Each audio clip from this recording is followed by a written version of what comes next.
안녕하세요. 사회보장 현장의 디지털 파트너 디위드입니다.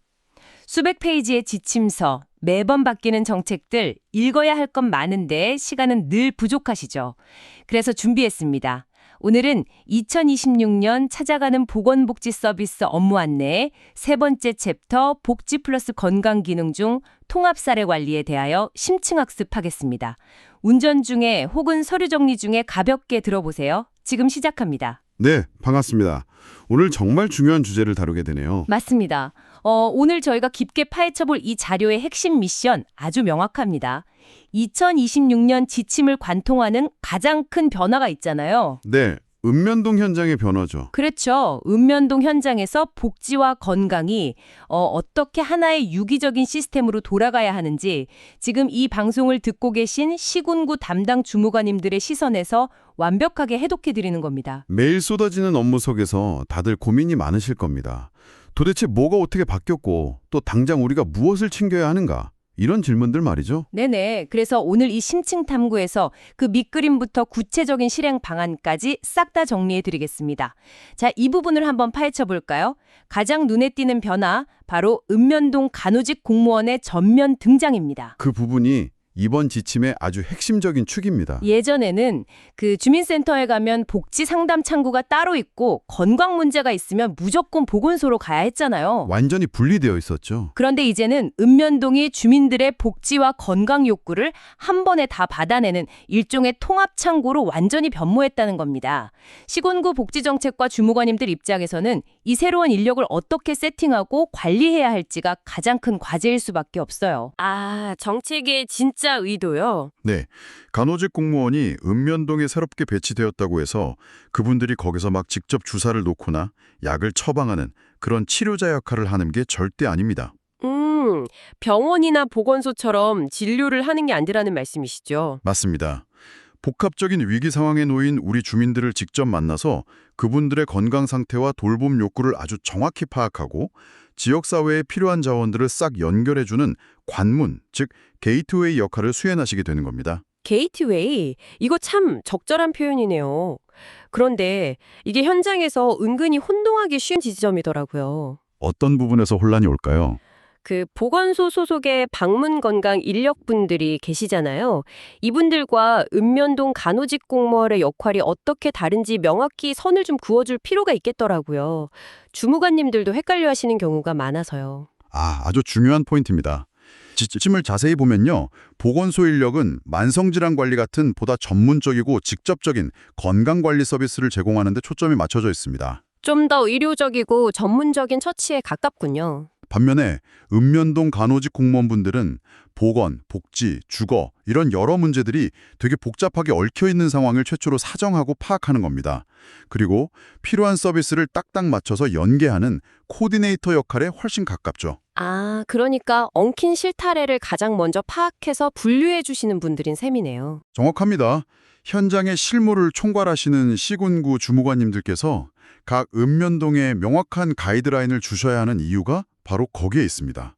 시군구 단위에서 기본 계획도 수립하시고 복지와 보건의 협력 체계를 위한 TF팀을 구성하시잖아요. 네네, 주로 본청에서 세팅을 다 하시죠. 이런 일련의 작업들이 전부 이 코디네이터 시스템이 원활하게 돌아가도록 튼튼한 판을 깔아주는 역할인 겁니다. 판을 깐다는 말씀이 확 와닿습니다.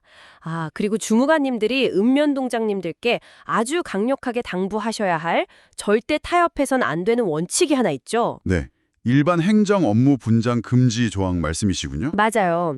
우리 현장 상황 다들 알잖아요. 월요일 아침에 동주민센터에 민원인들 엄청나게 몰려와서 대기줄이 길어지면 옆에 계신 간호직 공무원분에게 저기 주무관님 저쪽 재직명 발급 창구 좀 잠깐만 도와주세요 라거나 단순 서무 업무를 좀 부탁하고 싶은 요옥이 엄청나다는 걸요. 현장에서는 정말 비일비재하게 일어날 수 있는 상황이죠. 인력이 늘 부족하니까요. 하지만 이번 지침에서는 간호직 공무원에게 재직명 발급이나 서무 같은 일반 행정 업무를 분장하는 것을 절대 금지하고 있습니다.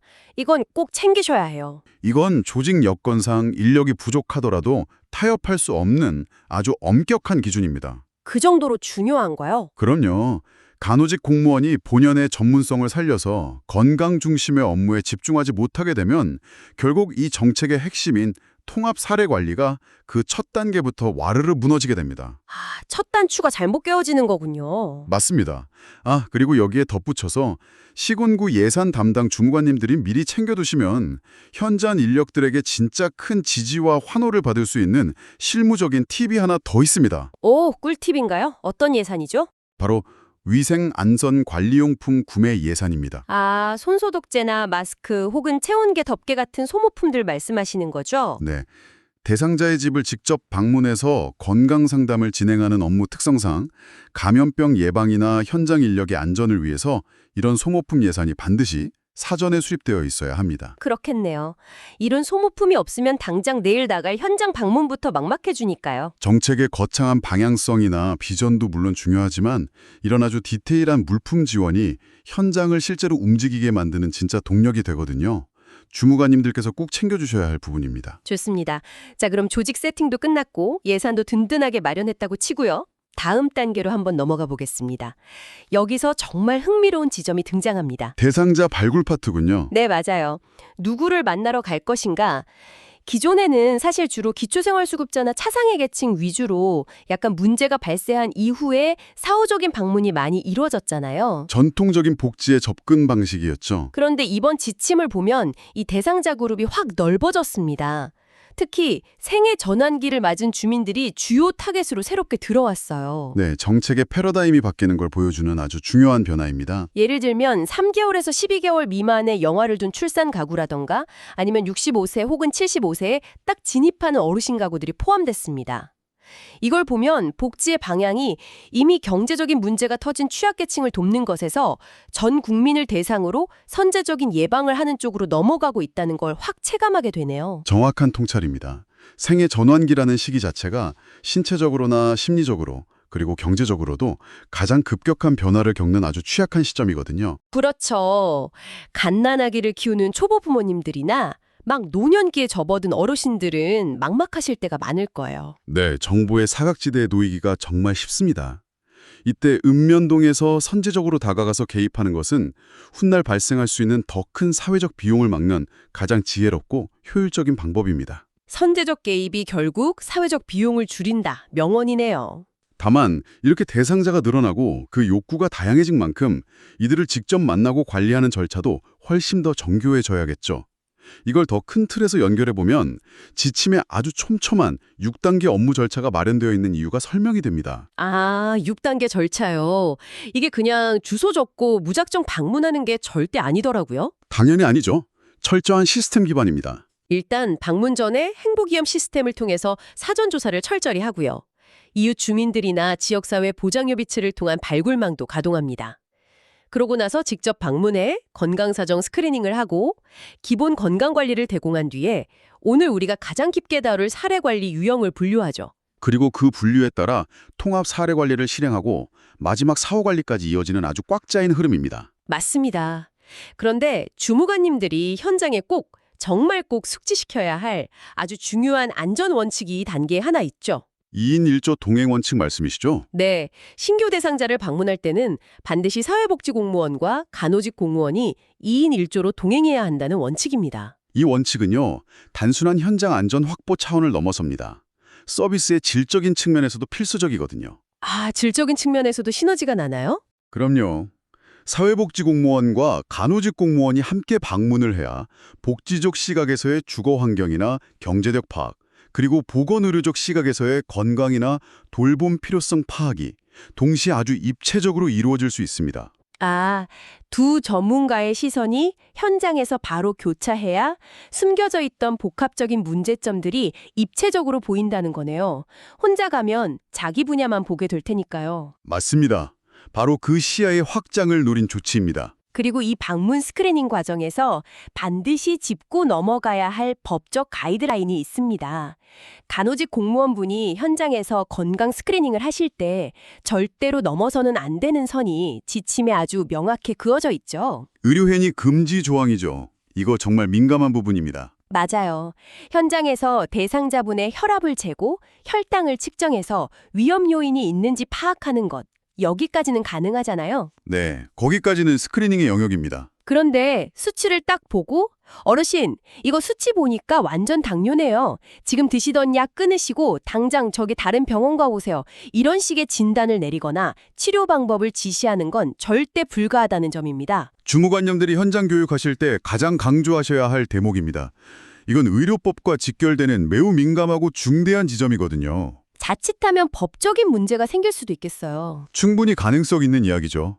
읍면동 간호직 공무원의 역할은 공신력 있는 기준에 따라 건강 수치를 확인하고 모니터링해서 적절한 의료기관이나 보건소로 내원하실 수 있도록 안내하는 데 머물러야 합니다. 진단은 의사에게, 읍면동은 모니터링과 안내 역할에 충실해야 한다. 이렇게 딱 정리하면 되겠네요. 이 선을 명확히 지키도록 현장 교육이 철저히 이루어져야 시군구 차원에서의 불필요한 법적 분쟁을 사전에 예방할 수 있습니다. 좋습니다. 자, 그럼 이렇게 2인 1조로 든든하게 현장을 방문하고 아주 꼼꼼하게 상담을 마친 뒤에 동주민센터로 돌아왔다고 한번 가정해 보겠습니다. 돌아오면 이제 본격적인 고민이 시작되죠. 그러니까요.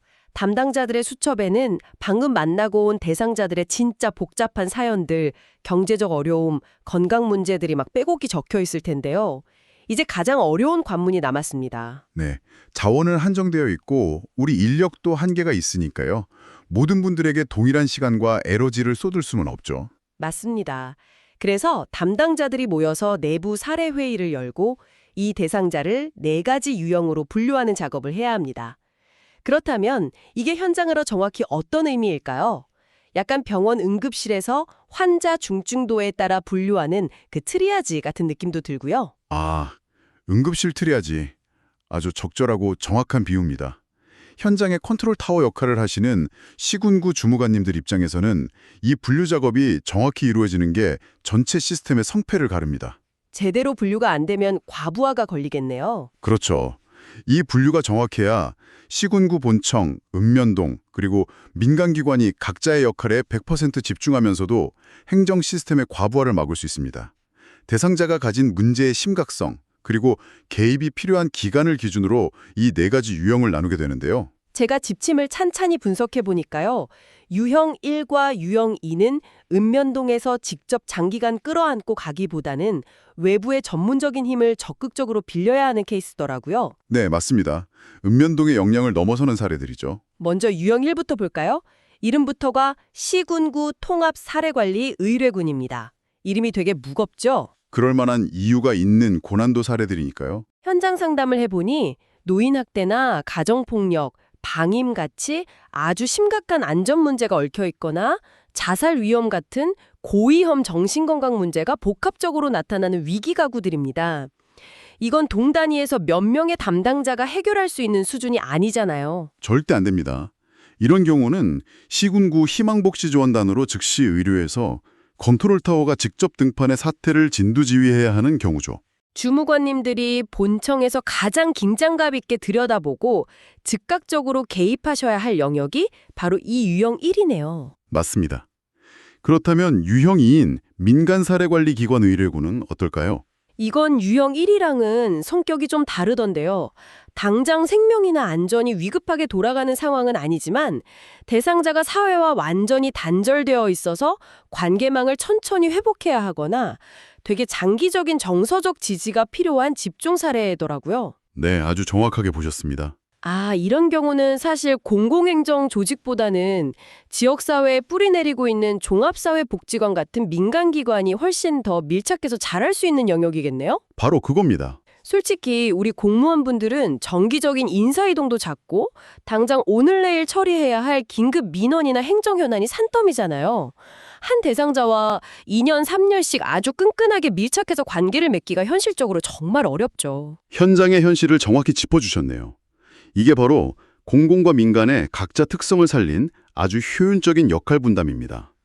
장기적이고 밀착된 케어는 민간의 전문성과 지속성을 활용하는 것이 대상자의 자립에 훨씬 효과적이거든요. 이렇게 무거운 고난도 위기 사례를 시군구로 올리고 장기 민간 위탁 사례를 복지관으로 보내고 나면 이제 읍면동에 남겨진 사례들이 있겠죠. 네, 이제 읍면동에서 자체적으로 해결하는 유형 3과 유형 4가 남게 됩니다.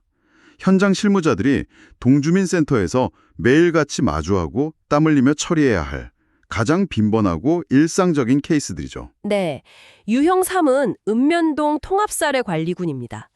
이건 단순하게 어르신 댁에 반찬 배달 하나 딱 연결해준다고 끝날 문제가 아니더라고요.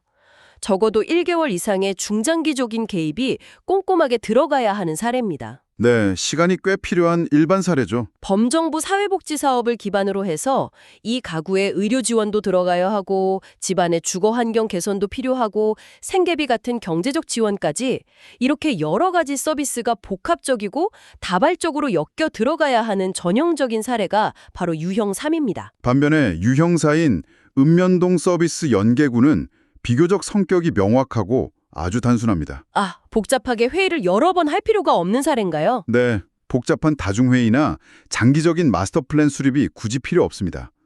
대상자의 욕구가 아주 단편적이어서 즉각적인 단일 서비스 연계, 하나만 딱 해주면 문제가 깔끔하게 해결되는 사례거든요. 보통 1개월 미만의 단기 개입으로 끝나는 경우입니다. 요약하자면 이렇게 정리되겠네요. 유형 1은 시군구 본청이 구급자처럼 출동하는 중증 복합 위기. 유형 2는 민간기관이 전담하는 장기 케어. 그리고 유형 3은 읍면동이 한 달 이상 밀착해서 다중 서비스를 엮어주는 일만 케어. 마지막으로 유형 4는 읍면동이 즉시 단일 서비스를 꽂아주는 단기 케어. 야, 이렇게 머릿속에 4개의 폴더를 딱 나누시면 업무 정리가 한결 쉬우시겠네요. 그렇다면 현장에서 가장 바쁘게 굴러갈 이 유형 3과 유형 4의 실제 처리 과정을 타임라인에 따라 한번 생동감 있게 짚어봐야겠습니다. 타임라인 준수. 공공행정에서는 생명과도 같죠. 우리 주무관님들 매일 쏟아지는 서류 작업에 쉴 새 없이 들어오는 민원인 응대하랴. 정말 눈코 뜰 새 없이 바쁘신 거 다 압니다. 하지만 지침이 요구하는 이 데드라인만큼은 반드시 사수하셔야 나중에 문제가 안 생기거든요. 맞습니다. 행정에서 타임라인 준수는 곧 대상자의 권리 보호와 직결되는 문제니까요. 먼저 읍면동 통합사례관리군인 유형 3의 경우를 볼까요? 대상자가 신청을 접수한 날로부터 반드시 30일 이내에 서비스 제공 계획을 수립해야 합니다. 30일 이내요? 다중 서비스가 여러 개 얽히는 만큼 여러 부서와 조율하고 계획을 수립하는데 한 달이라는 충분한 시간이 주어지는 셈이네요. 네. 그리고 여기서 끝이 아닙니다. 목표를 성공적으로 달성해서 개입이 종결되더라도 완전히 손을 탁 놓는 게 아니에요. 아, 사후 관리가 또 있나요? 종결 후 9개월 내에 최소 2회 이상의 사후 모니터링을 해야 합니다. 그리고 그중 첫 번째 모니터링은 종결 후 3개월 이내에 반드시 실시해야 하고요. 한 달 안에 마스터 플랜을 짜고 종결 후에도 잘 지내시는지 주기적으로 찾아가서 안부를 챙기는 아주 끈끈한 타임라인이네요. 반면에 즉각적인 처리가 생명인 유형 4는 스피드가 엄청나게 빠르던데요? 네. 유형사는 대상 가구로 선정된 후 무려 5일 이내에 서비스 연계를 완료해야 합니다. 5일 이내요? 와, 정말 숨가쁘네요. 단일 서비스 연계니까 굳이 지체할 이유가 없는 것이죠. 연계가 종료된 후에는 3개월 이내에 1회 사후 관리를 실시해서 그 서비스가 누락 없이 잘 전달되었는지 확인만 하시면 됩니다. 아, 절차가 훨씬 간소하네요. 네. 다만 유형사는 과정이 단순하고 즉각적인 만큼 우리 실무자들의 행정 부담을 덜어주기 위해서 별도의 만족도 조사는 생략할 수 있도록 유연성을 열어두고 있습니다. 더 혼선이 없겠네요. 자, 그런데 제가 이 업무 절차 지침을 꼼꼼히 읽어보면서 개인적으로 가장 인상 깊었던 대목이 하나 있습니다. 어떤 부분이죠? 바로 서비스 제공 전에 반드시 필수적으로 거쳐야 하는 서면 동의 절차인데요. 담당 주무관이 행보기음 시스템에서 서비스 이용 동의서를 출력해서 대상자에게 충분히 설명하고 그 서류에 공동으로 서명을 해야 한다는 대목입니다. 처음엔 이게 단순히 나중에 딴말하시기 없기입니다 하는 차원의 행정 방어용 서류인 줄 알았거든요. 아, 그 이면에 깔린 깊은 철학을 딱 짚어내셨군요. 이는 우리에게 아주 중요한 질문을 던집니다. 그 서면 동의 절차는요, 현대 복지 실천의 아주 핵심적인 개념인 SDM, 즉 공유 의사결정을 행정 현장에 물리적으로 구현해내는 장치입니다. 공유 의사 결정이요? 단어가 주는 무게감이 상당한데요. 매일같이 바쁜 현장에서 서류를 뽑아 일일이 설명하고 서명을 받는 게 사실 되게 번거로워 보일 수 있어요. 하지만 행정 편의주의적으로 접근해서 어르신 나라에서 주는 이런 좋은 서비스가 있으니까 그냥 묻지도 따지지도 말고 받으세요 라고 통보하는 방식은 결국 현장에서 실패하게 되어 있습니다. 아, 진짜 격하게 공감합니다. 예를 들어 다리가 좀 불편하신 어르신이 계신데 주무관님이 선의로 어르신 보행 보조기를 지원해 드릴 테니 안전하게 이거 끌고 다니세요 라고 일방적으로 결정해서 갖다 드렸다고 쳐보죠. 흔히 있을 수 있는 일이죠. 정작 그 어르신은 유모차같이 생긴 보조기를 끌고 다니는 게 동네 사람들 보기 너무 창피하고 자존심 상해서 집에 박아두고 절대 안 쓴다고 고집을 피우실 수도 있잖아요. 결국 예산만 낭비되는 거죠. 이런 상황에서 말씀하신 공유 의사 결정이 빛을 발하는 거겠죠. 완벽한 예시입니다. 바로 그 순간입니다. 어르신이 실제로 겪는 이동의 어려움에 대해 함께 테이블에 앉아 논의하고 어르신의 체면이나 선호도를 적극적으로 반영해서 유모차 형태가 싫으시다면 지팡이나 다른 대안을 함께 선택하는 그 과정 말입니다. 결국 일방적인 하달이 아니라 협상과 존중의 과정이네요. 바로 그겁니다. 아무리 객관적으로 완벽해 보이는 케어 플랜을 짜더라도 당사자의 가치관과 우선순위가 반영되지 않으면 그건 그냥 서랍 속에 잠드는 휴지 조각, 서류 뭉치로 전락하고 맙니다. 정말 뼈 때리는 말씀입니다. 대상자를 그저 문제를 가진 덩어리나 수동적인 수혜자로만 보는 게 아닙니다. 내 삶의 문제를 나와 함께 풀어나가는 아주 주체적인 파트너로 존중하는 것. 이것이 바로 서면 동의서라는 딱딱한 행정 절차에 담긴 진정한 의미자 통합사례 관리가 성공하기 위한 마스터키입니다. 야, 복지행정이 결국 사람의 마음을 향해 있다는 걸 오늘 다시 한번 뭉클하게 느끼게 됩니다. 그런데요, 전문가님, 우리 주무관님들 입장에서 현실적인 한숨이 푹 나오는 지점이 또 하나 있습니다. 자원 부족 문제 말씀하시려는 거죠. 네, 맞습니다. 아무리 읍면동 주무관과 간호직 공무원이 완벽하게 팀을 이뤄서 대상자의 욕구를 파악하고 공유 의사결정으로 기가 막힌 케어 계획을 세웠다고 치자고요. 그런데 막상 우리 지역에 그걸 연결해줄 보건의료기관이나 정신건강센터, 주거지원, 돌봄자원이 텅텅 비어있으면 그야말로 그림의 떡 아닌가요? 벽처럼 눕히는 가장 큰 장벽이죠. 읍면동 단위에서 담당자 몇 명이 아무리 발바닥에 땀나도록 뛰어다녀도 개별적으로 발굴할 수 있는 자원에는 명확한 한계가 있습니다. 맞아요. 동단위에서는 할 수 있는 게 제한적이죠. 여기서 다시 한번 이 방송을 들으시는 시군구 주무관님들의 역할, 즉 지역 전체의 컨트롤 타워로서의 역량이 절대적으로 중요해집니다. 시군구 단위로 설치된 지역사회 보장협의체가 이 거대한 민간협력 네트워크의 든든한 중심축이 되어줘야 합니다. 아, 지역사회 보장협의체. 그러니까 시군구 복지정책과 보건소, 희망복지지원단 같은 공공부문은 단언하고요. 지역에 있는 종합사회복지관, 민관병원, 종교단체, 크고 작은 자원봉사단체들이 다 한자리에 모여서 흩어진 구슬들을 보배로 꿰어내는 거버넌스를 만들어야 한다는 거군요. 정확합니다. 복지자원은 그냥 하늘에서 뚝 떨어지거나 가만히 있는다고 주어지는 게 아닙니다. 끈끈한 네트워크를 통해서 끊임없이 생산해내는 것에 훨씬 가깝습니다. 자원은 발굴하는 게 아니라 생산하는 거다. 네, 정기적인 회의체를 활발하게 가동해서 지역사회의 숨은 의제를 발굴하고 잠들어 있는 민간 자원을 적극적으로 끌어와야 합니다. 또한 읍면동 현장에서도 지역 내에 있는 소규모 자원 현황들을 아주 꼼꼼히 목록화하고 이를 주기적으로 업데이트하는 노력이 필수적입니다. 주기적 업데이트요? 자원이라는 건 생물과도 같거든요. 어제까지 어르신들 무료 진료해주던 병원이 오늘 갑자기 문을 닫을 수도 있고 반대로 동네에 새로운 청년 봉사단체가 막 생겨날 수도 있으니까요. 지속 가능한 촘촘한 안전망은 결국 뛰어난 공무원 개인 한 사람의 개인기에서 나오는 게 아닙니다. 지역사회 전체가 유기적으로 엮인 시스템의 힘에서 나오는 거죠. 오늘 정말 방대한 2020년 업무 안내 지침 중에서 시군구 주무관님들이 당장 달력에 동그라미 치고 챙기셔야 할 핵심만 쏙쏙 뽑아서 정리해봤습니다. 복지와 건강의 전면적인 융합, 생애 전환기를 포함한 새로운 대상자 발굴, 내부 회의를 통한 4가지 사례 관리 유형 분류, 그리고 공유 의사결정과 민관 자원 네트워킹까지. 와, 정말 숨가쁘게 달려왔는데요. 네, 정말 밀도 높은 시간이었습니다.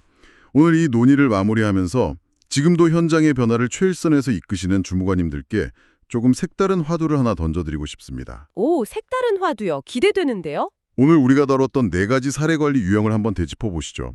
그중에서 현실적으로 가장 처리 건수가 압도적으로 많고 5일 이내라는 속도가 생명인 건 바로 유형 4였습니다. 단순 서비스 연계군이죠. 네네. 즉각적인 단일 서비스 매칭이 필요한 케이스들이었죠. 만족도 조사도 생략할 수 있었고요. 만약 머지않은 미래에 고도화된 데이터 기술과 AI 인공지능이 우리의 행정 근간인 행복이형 시스템에 지금보다 훨씬 더 깊숙하게 접목된다면 어떨까요? 시스템에 AI가 들어온다고요? 네. 대상자의 세세한 욕구 데이터와 지역 내의 실시간으로 가용한 자원 데이터가 AI를 통해 순식간에 분석되는 겁니다. 그렇게 되면 복잡한 실무 인력의 수동 개입 없이도 가장 최적의 서비스가 거의 자동으로 척척 매칭되는 스마트한 시스템이 구축된다면 말입니다. 와, 상상만 해도 벅차네요. 5일 이내에 번개불에 콩볶 까먹듯 처리해야 하는 그 수많은 유형 사업 업무가 시스템을 통해서 상당 부분 자동화된다면 읍면동 실무자들의 업무 과부하가 정말 획기적으로 줄어들겠는데요? 맨날 야근 안 하셔도 되고요. 바로 그 지점입니다.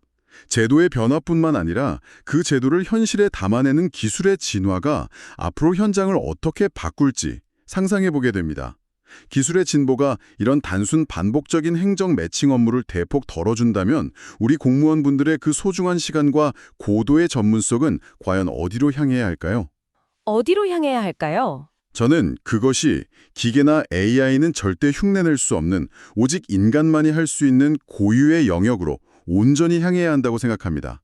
아까 우리가 이야기했던 고난도의 유형 1 가구들 있죠? 아, 복합적인 위기가 얽혀있는 그 가구들이요? 네. 깊은 위기와 상처를 겪고 있는 그 가구에 굳게 닫힌 문을 직접 찾아가서 두드리고 그분들과 따뜻하게 눈을 맞추며 얽히고 설킨 얼어붙은 마음을 진심 어린 공감으로 풀어내는 일. 그건 AI가 대신할 수 없는 대체 불가능한 역할이거든요. 주무관님들이 제도의 규범적인 변화를 꼼꼼히 숙지하는 것도 물론 중요하지만 앞으로 다가올 기술의 혁신이 우리 복지 현장의 풍경과 여러분의 일하는 방식을 근본적으로 어떻게 바꾸어 나갈지 그 가슴 뛰는 미래를 한번 깊이 상상해 보셨으면 좋겠습니다. 지금까지 오늘 정책의 핵심 포인트들을 짚어봤습니다. 업무에 작은 도움이 되셨나요? 복잡한 정책을 이해하는 것만큼 중요한 건 그것을 우리 지역만의 특색에 맞춰 현장에서 구현하는 것입니다. 엑셀과 종이뭉치 대신 우리 지역 맞춤형 디지털 시스템이 필요하다면 언제든 디위드를 찾아주세요. 행정은 내 것이 시스템이, 현장 돌봄의 완성은 디위드가 함께합니다. 더 자세한 내용과 실무 팁은 디위드 블로그와 홈페이지에서 확인하실 수 있습니다. 구독과 좋아요로 내일의 복지 행정을 더 가볍게 만드세요. 보다 촘촘한 사회 안전망을 위한 디지털 파트너 디위드였습니다. 감사합니다.